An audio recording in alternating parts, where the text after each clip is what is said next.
So last film this week is Materialists. So this is Celine Song's second debut feature. She's primarily a writer instead of director. And so this stars Dakota Johnson as Lucy.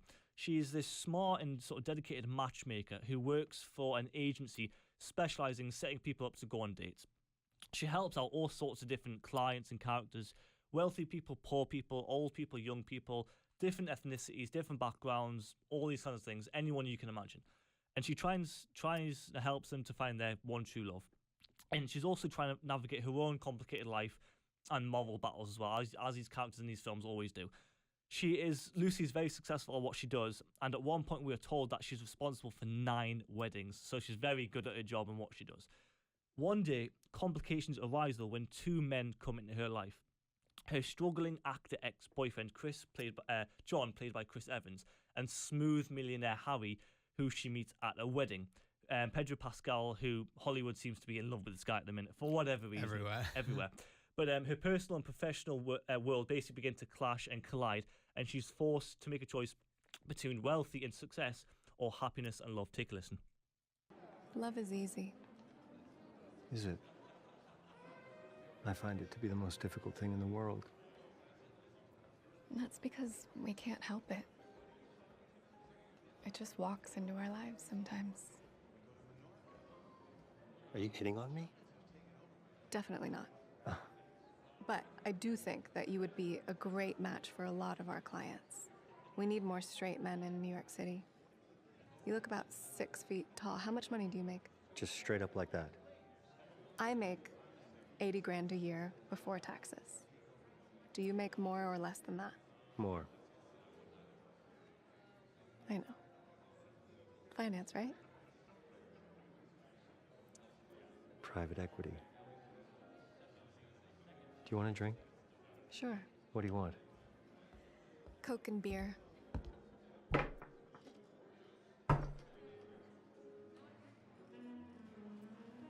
Hey, buddy. Hi, John.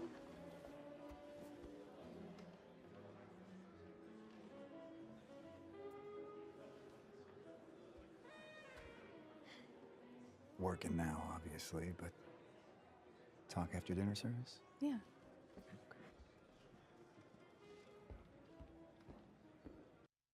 Yeah, so her ex, Chris Evans, is basically working as a waiter at the wedding that Pedro Pascal's at and her at. So all 3 of them are together in that scene, and it's obviously very awkward as there's 2 lovers with Dakota Johnson, that kind of thing. So did you see Past Lives?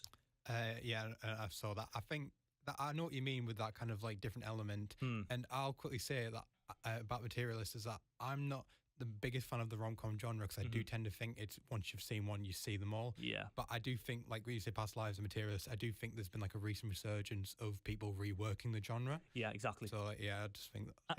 And with Past Lives, I was disappointed by that. Was everyone raved and raved and raved about that, to be honest. And I sat down to watch it, and there's nothing worse than sitting down to watch a film that everyone's raved about and kind of fallen over themselves talking about, only to find yourself disappointingly underwhelmed and deflated by it. And that was my reaction with Past Lives.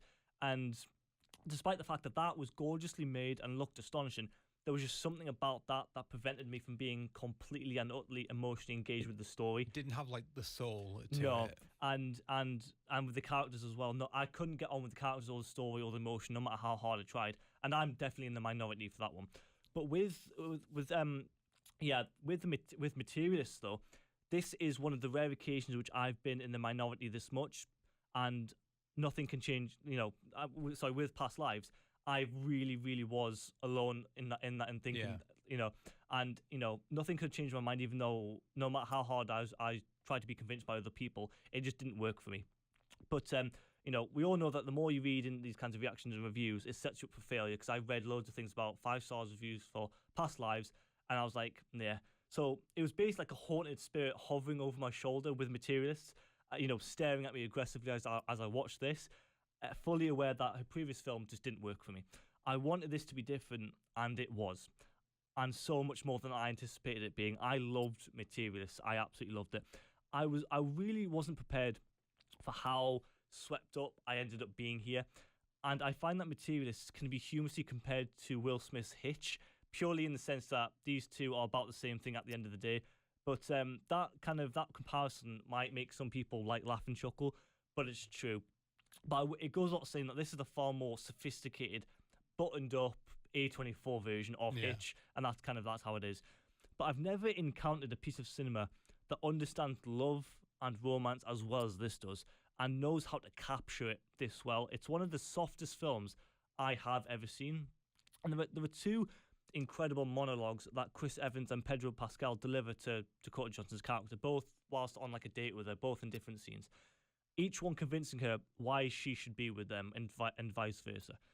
I was stunned during these moments, and I wasn't prepared for how Shakespearean it honestly got, and that might be a bit too exaggerated, but how kind of soft spoken and how I can well understand delivered what they you were. mean, to be fair, because I feel like I appreciated that I didn't kind of like, obviously it will have a sense of drama because of the decision, but I appreciate it didn't have like explosive drama that you see in most kind of these rom-coms. Yeah, that's why this is so separated from all the others.